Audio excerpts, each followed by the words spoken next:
Science and tech का ये question UPSC 2023 में आया था। Micro satellite DNA is used in the case of which one of the following. इस question के थ्रू आप ये समझ सकते हो कि साइंस एंड टेक आपको कैसे पढ़ना है और आपका क्या अप्रोच होना चाहिए। यहाँ पे जो ये 4 ऑप्शंस दिए गए हैं ये कोई रैंडम ऑप्शंस नहीं है। हर ऑप्शंस एक पोटेंशियल टॉपिक है आपके साइंस एंड टेक का। साइंस एंड टेक का आप सिलेबस देखोगे प्री का तो कुछ भी नहीं लिखा है, सिर्फ लिखा है general science. And basically science and tech में प्री का सिलेबस आपको खुद बनाना है, खुद डिसाइफर करना है। वो आप कैसे करोगे? Based on PYQs। वहीं आप मेंस का देखोगे तो मेंस में थोड़ा सा एक्सप्लेन किया है, थोड़ा डिस्क्रिप्टिव है, like science and tech development and their application effects in everyday life, achievement of Indians in science and tech, Indianization of technology and developing new technology, awareness in the field of IT, space, computer, robotics, nanotech, biotech. So the main syllabus is a bit comprehensive as compared to pre-syllabus. In fact, I would say कि जो pre का syllabus है ना वो थोड़ा बहुत misleading है, because आप यहाँ पे देखोगे कि लिखा है general science। रियलिटी में जनरल साइंस होता क्या है?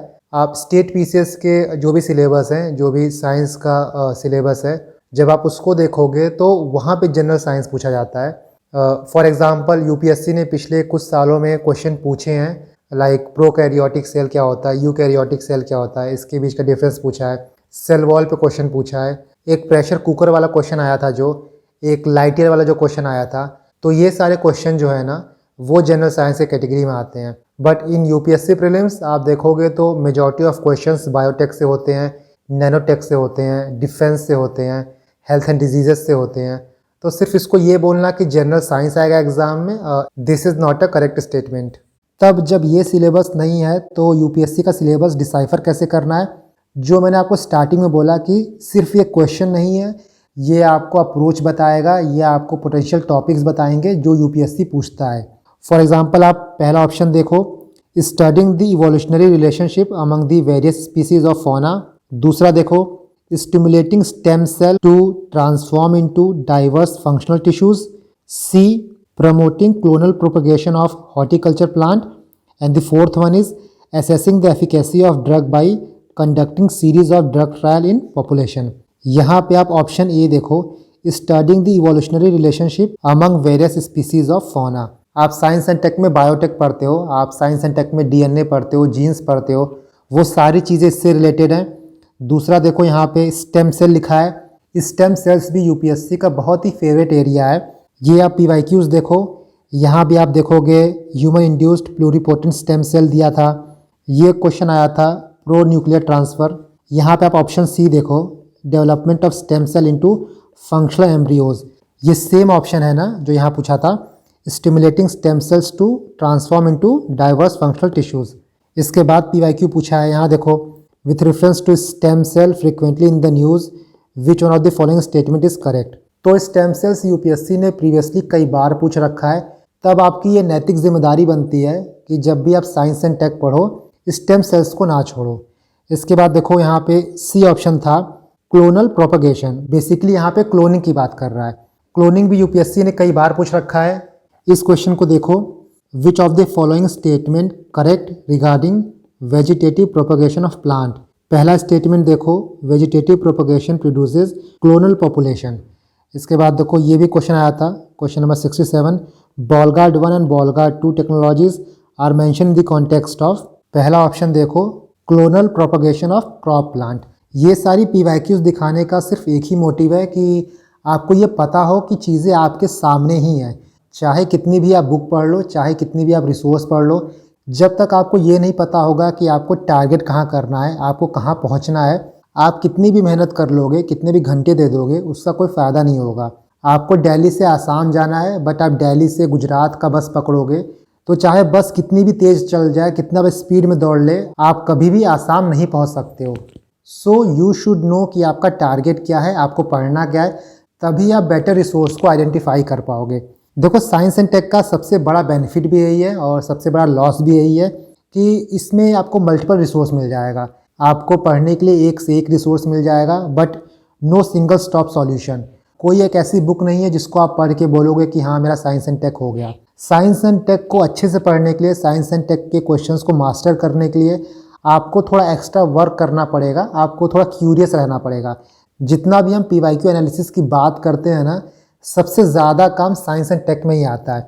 साइंस एंड टेक को आपने अच्छे से पढ़ लिया तो ये बहुत रिवॉर्डिंग है, but due to lack of one stop solution, कोई एक सिंगल रिसोर्स ना होने की वजह से इसको बहुत इग्नोर किया जाता है।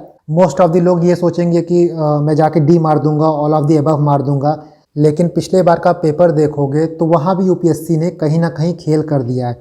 साइंस एंड टेक में आपकी क्या अप्रोच होनी चाहिए, आप क्या रिसोर्स यूज़ कर सकते हो, इसकी बात हम आगे करेंगे।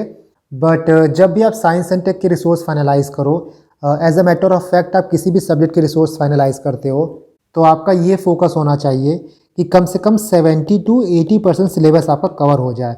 साइंस एंड टेक में देखोगे तो प्री के क्वेश्चन बिल्कुल अलग होते हैं एज़ कम्पेयर टू जो मेंस में आते हैं। मेंस में जो क्वेश्चन आता है, मेंस में जो टॉपिक आता है, उनको तब भी आप मैनेज कर लोगे अगर आप मेंस का कोई भी रिसोर्स पढ़े रहोगे तो।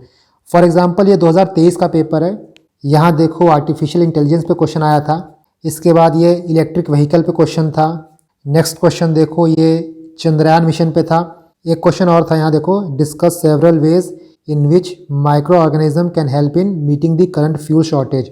ऑन द स्पॉट हो सकता है आपको ये समझ में ना आए, बट सोचोगे तो ये आपने पढ़ा है।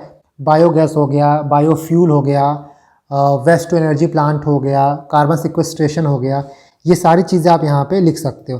तो जो मेंस के क्वेश्चन होते हैं फिर भी आप उसको कहीं ना कहीं से मैनेज कर लोगे, लेकिन जो प्री के क्वेश्चन होते हैं ना, वो बहुत डाइवर्सिफाई होते हैं, और प्री के क्वेश्चन को टैकल करने के लिए आपको थोड़ी बेसिक स्टडी करनी पड़ेगी, थोड़ा आपको बेसिक बैकग्राउंड बनाना पड़ेगा। आप इसी क्वेश्चन को देखो, जब तक यहाँ पे आपको ये नहीं पता होगा कि स्टेम सेल क्या होता है, क्लोनिंग क्या होता है, ड्रग ट्रायल कैसे करते हैं, क्या स्टेजेस होते हैं, डीएनए क्या होता है, डीएनए सीक्वेंसिंग क्या होता है, डीएनए का स्ट्रक्चर क्या होता है, डीएनए का कॉम्पोजिशन क्या होता है, तब तक आप इसकी जो हायर स्टडीज़ हैं, genome sequencing, genome silencing, gene editing, pro nuclear transfer, ये सारी चीज़ें अटेम्प्ट नहीं कर पाओगे। मैंने लास्ट ईयर एक वीडियो बनाया था साइंस एंड टेक पे, और उसमें मैंने रिसोर्सेज की बात की थी। देखो यही रिसोर्स है जो आपको फॉलो करना है। यहाँ मैं बोलूँ तो एक सिंगल रिसोर्स आपका जो आपको स्पेसिफिकली पढ़ना है वो है विजन की मंथली। इवन दो इस बार करंट अफेयर से बहुत ज़्यादा क्वेश्चन नहीं आए थे, बट फिर भी विजन की मंथली पढ़ो, या फिर जिन्होंने मंथली नहीं पढ़ा है वो PT 365 पढ़ सकते हैं। आप PT 365 पढ़ते हो तब वहाँ पे आपको थोड़ा बैक ट्रेसिंग करना पड़ता है, क्योंकि उनके पास भी लिमिटेशंस होता है ना कि इतने पेज में ही सारी इन्फॉर्मेशन देनी है, सब कुछ वहाँ पे वो नहीं दे सकते हैं। तो जो चीज़ वो छोड़ रहे हैं वो चीज़ आपको कंप्लीट करनी है। जैसे इसी बार देखोगे तो करंट अफेयर के बहुत क्वेश्चन नहीं आए थे, बट फिर भी पीवाईक्यू एनालाइज करके, पीवाईक्यू को पढ़ के, पीवाईक्यू के जो मेन एरियाज़ हैं उनको टारगेट करके आप most of the question solve कर लेते। तो जो मुझे लगता है साइंस एंड टेक में सबसे बेस्ट रिसोर्स है, सबसे बेस्ट अप्रोच है, वो ये रहा previous year question. Previous year question देख के आपको बहुत कुछ समझ में आता है, आपको क्या पढ़ना है और कितना पढ़ना है। जब आपको ये पता रहेगा कि आपको ये पढ़ना है और इतना पढ़ना है, उस हिसाब से आप अपना अप्रोच डेवलप कर सकते हो। फॉर एग्जाम्पल पीवाईक्यू देख के आपको पता चलेगा कि आपको कॉमन सेंस कहाँ अप्लाई करना है। Even though common sense is not very common, और जब भी आप क्वेश्चन देखोगे, क्वेश्चन का आंसर जान जाओगे, तब हाइंडसाइट में सब लोग इंटेलिजेंट हो जाता है कि हाँ इसका आंसर ये होगा, और दुनिया की सारी ताकतें आपको सही आंसर तक पहुंचाने में हेल्प कर देती हैं। लेकिन मेन टसल होता है जब आप एग्ज़ाम हॉल में बैठे हो और आपके सामने बिल्कुल फ्रेश क्वेश्चन आ रहा है, इस क्वेश्चन का सही आंसर क्या होगा, वहाँ जो आपने लगा लिया ना वही कॉमन सेंस होता है। पीवाईक्यूज़ देख के आप अपना कॉमन सेंस डेवलप कर सकते हो। कॉमन सेंस कैसे डेवलप करना है, देखो जब भी आप कोई भी साइंस एंड टेक का क्वेश्चन देखते हो, आपको एक मायोपिक व्यू लेके नहीं चलना है, नैरो माइंडेड होकर क्वेश्चन को अप्रोच नहीं करना है। हमेशा अपना विजन, अपना थॉट ना थोड़ा ब्रॉड रखो, बिकॉज साइंस एंड टेक में किसी भी प्रोसेस का, किसी भी इमर्जिंग टेक का अनलिमिटेड पोटेंशियल होता है।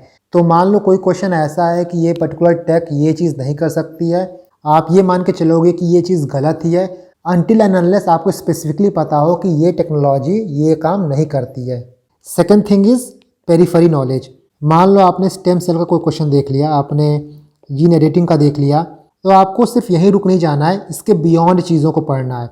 जब आप इसके बियॉन्ड चीज़ों को पढ़ोगे तभी आप नेक्स्ट ईयर आए हुए क्वेश्चंस को सॉल्व कर पाओगे। सिर्फ आप उतना ही पढ़ के जा रहे हो जो पिछले साल पूछा गया है, तो बेसिकली आपकी तैयारी पिछले साल के पेपर के लिए ही है, लेकिन आपको देना है नेक्स्ट ईयर का पेपर, तो आपको उससे एक कदम आगे बढ़ के पढ़ना होगा। And the third thing is where to apply all of the above.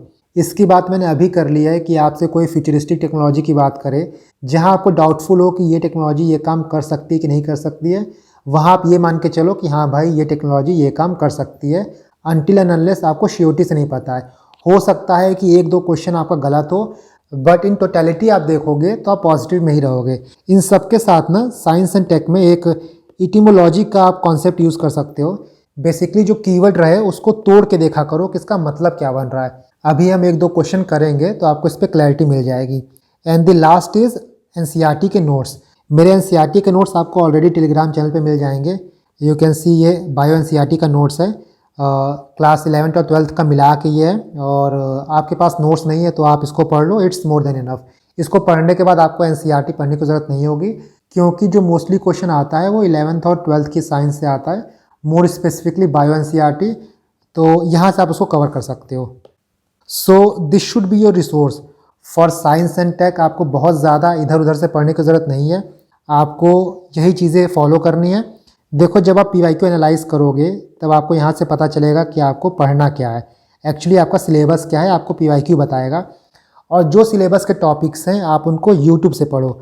I would say कि जो भी टॉपिक आपको समझ में नहीं आता है आप उसको यूट्यूब पे सर्च करो, यूट्यूब पे वीडियो देखो, उसके शॉर्ट नोट्स प्रिपेयर कर लो। More than preparing the notes, आप उस टॉपिक को समझने की कोशिश करो। मैं यहाँ आपको कुछ टॉपिक्स की लिस्ट दे दूँगा एंड आई वुड से कि ये टॉपिक्स जो है ना वो मोर देन इनफ है फॉर साइंस एंड टेक। ये सब कुछ लिखने की ज़रूरत नहीं है, इसको आप नोट डाउन मत करो। मैं इसका PDF, इसका जो इमेज है वो टेलीग्राम पे अपलोड कर दूंगा, आप डाउनलोड कर लेना। मैंने पिछले 10-12 साल के PYQs को एनालाइज करके ये टॉपिक्स आइडेंटिफाई किया है।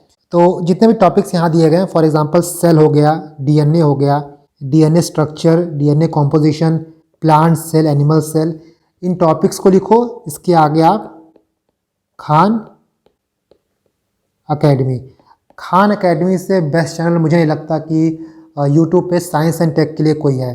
तो इन टॉपिक्स को आप समझो, सिर्फ इनके नोट्स प्रिपेयर मत करो, शॉर्ट वीडियोस देखो, थोड़ा समझो। आप एक बार समझ जाओगे साइंस एंड टेक तो साइंस एंड टेक आपके लिए केक वॉक रहेगा।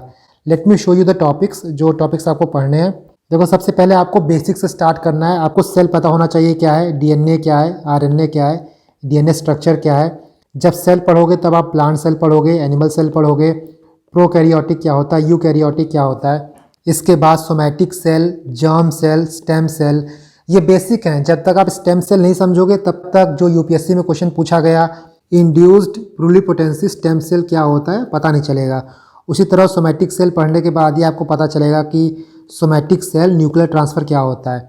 Next one is DNA isolating क्या होता है, DNA क्लोनिंग क्या होता है, क्लोनल प्रोपगेशन क्या होता है। जब आप क्लोनिंग पढ़ोगे तो आपको पता चलेगा कि क्लोनिंग 3 टाइप के होते हैं। एक आपका DNA क्लोनिंग होता है, एक आपका रिप्रोडक्टिव क्लोनिंग होता है, तीसरा थेराप्यूटिक क्लोनिंग होता है।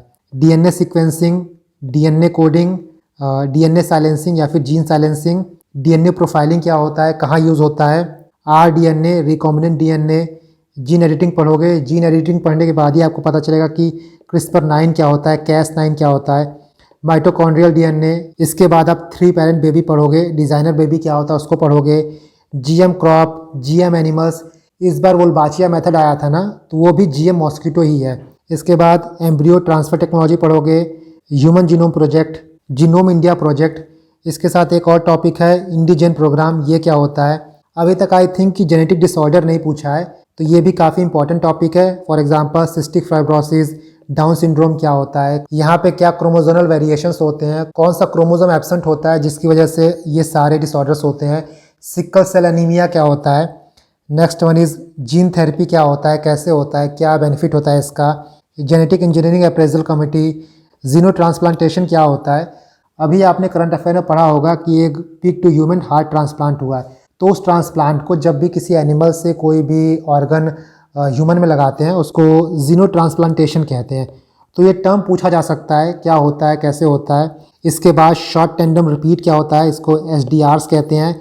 जेनेटिक इंजीनियरिंग क्या होता है, इन विट्रो फर्टिलाइजेशन क्या होता है, test tube baby, tissue culture, epigenetics क्या होता है, सरोगेसी। सरोगेसी बिल काफ़ी न्यूज़ में था तो उसको आप देखोगे। टर्मिनेटर जीन क्या होता है, ट्रांसजेनेसिस क्या होता है, एंटीजेन वर्सेस एंटीबॉडीज़। इसके साथ आप लिम्फोसाइट्स पढ़ोगे, ये स्पेलिंग मिस्टेक है,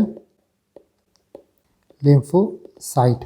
next one is what is super bugs, vaccine development में क्या क्या स्टेजेस होते हैं, क्या क्या टेक्नोलॉजीज़ यूज़ होती है, MDR क्या होता है, multi drug resistance, generic medicine क्या होता है, बायोसिमिलर मेडिसिन क्या होते हैं, ई सिगरेट में कौन सी टेक्नोलॉजी यूज़ होती है, ऑन्कोजीन्स क्या होता है, AMR क्या होता है, anti microbial resistance, इनेट versus acquired immunity क्या होती है। तो ये सारे टॉपिक्स आपको बायोटेक में कवर करना है। और प्रीलिम्स में देखोगे तो साइंस एंड टेक का one of the most important sub part है बायोटेक। इसके बाद और भी आता है नैनोटेक, डिफेंस, बट जो मेजर चंक कवर करता है ना वो है बायोटेक। तो बायोटेक में these topics are more than enough. और जैसा मैंने बोला है कि आपको टॉपिक पढ़ने के लिए इसको थोड़ा समझना होगा। समझने के लिए you can use Khan academy rather than आप किसी कोचिंग में अपना पैसा फूको और क्या पता वर्थ हो कि ना हो, but this is totally worth it. Now let us see some questions from previous year. ये प्रीवियस ईयर क्वेश्चंस का कंपाइलेशन है 2023 से लेकर 2011 तक का। आप इसको डाउनलोड कर लेना, आपको ये टेलीग्राम पे मिल जाएगा। नाउ लेट अस सी, जैसे देखो ये क्वेश्चन पूछा था, कंसिडर द फॉलोइंग स्टेटमेंट। पहला था some micro organism can grow in environment with temperature above the boiling point of water. Some micro organism can grow in environment with temperature below the freezing point. Some micro organism can grow in highly acidic environment. देखो some यहाँ पे आप ये सोचो आपको कुछ नहीं पता है और ये क्वेश्चन आपके सामने एग्जाम में पहली बार आ रहा है। क्या आप श्योरिटी से कह सकते हो कि ये स्टेटमेंट गलत है, ये स्टेटमेंट गलत है और ये स्टेटमेंट गलत है? बिल्कुल नहीं।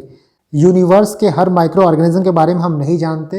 हम नहीं बता सकते कि कौन सा बॉइलिंग पॉइंट के ऊपर ग्रो करता है, कौन सा नीचे ग्रो करता है। तो यहाँ बाय डिफ़ॉल्ट आपको ऑल 3 मान के चलना होगा, चाहे यूपीएससी कुछ भी इसका आंसर दे।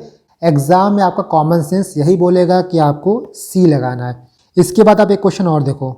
फॉर एग्जाम्पल यहाँ देखो क्वेश्चन पूछा था third one, in how many of the above action is the function accelerometer required. तो एक्सीलरोमीटर कहाँ कहाँ यूज़ होता है, कहाँ कहाँ रिक्वायर्ड है, ये 3 स्टेटमेंट दिया है। 2 कंडीशन यहाँ पे बनती है, या तो आपको पता हो तीनों स्टेटमेंट में कहाँ यूज़ होता है, कहाँ यूज़ नहीं होता है। और जब आपको नहीं पता है तब आप कैसे अप्रोच करोगे। पहला बोला है detection of car crash which results in the deployment of air bags. दूसरा बोला है कि detection of accidental free fall of laptop towards the ground which result in immediate turning of the hard drive.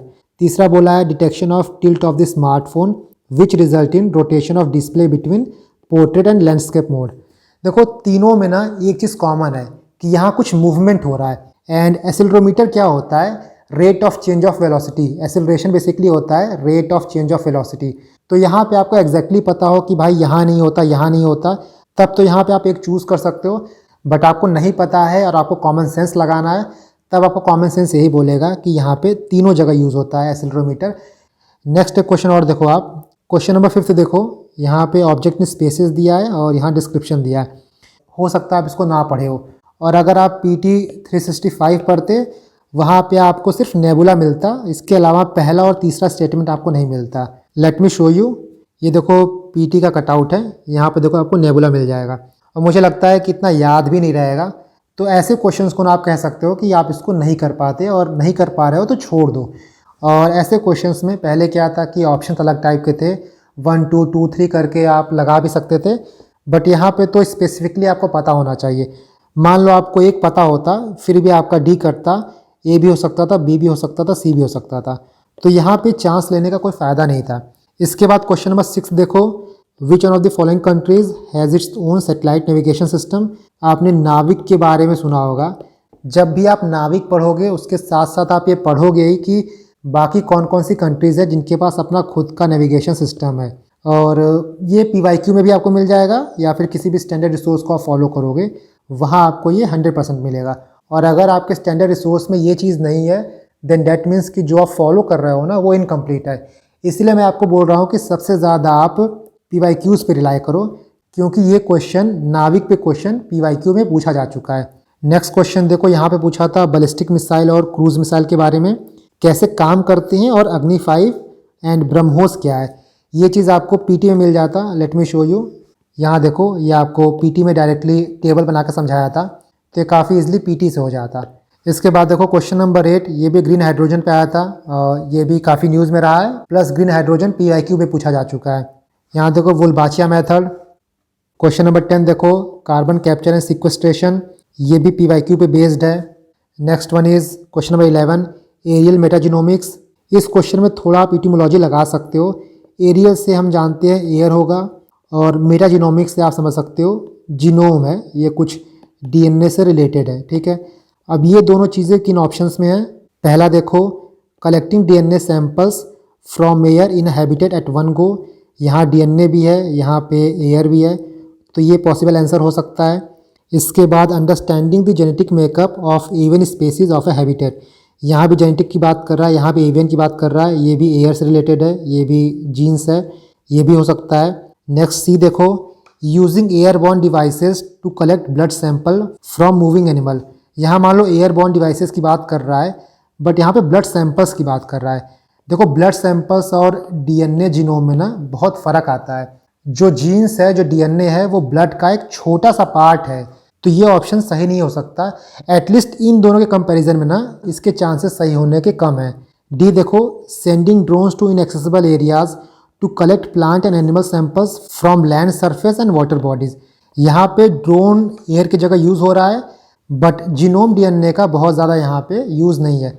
तो अगर आपको random guess लेना था, एक कॉमन सेंस अप्लाई करना था, देन ए या बी में से कोई आपको टिक मारना था। और इसी तरह आप इटिमोलॉजी का यूज़ कर सकते हो, जो भी कीवर्ड रहे उसको थोड़ा तोड़ा करो, तोड़ने के बाद देखा करो कि ऑप्शन में कहाँ क्या सेट हो रहा है। नाउ आई होप कि साइंस एंड टेक को लेके आपके डाउट क्लियर हो गए होंगे। कहाँ से पढ़ना है, क्या पढ़ना है, कितना पढ़ना है, वो सारी चीज़ें क्लियर हो गई होंगी। आपको अपना सिलेबस खुद प्रिपेयर करना है और वो सिलेबस आप PYQ से प्रिपेयर कर सकते हो। एंड ये दोनों जो PDF है, ये दोनों स्क्रीनशॉट मैं अपने टेलीग्राम पे अपलोड कर दूंगा, आप इसको डाउनलोड कर लेना। जो टॉपिक्स यहाँ दिए गए हैं, एटलीस्ट बायोटेक में, इट्स मोर देन इनफ।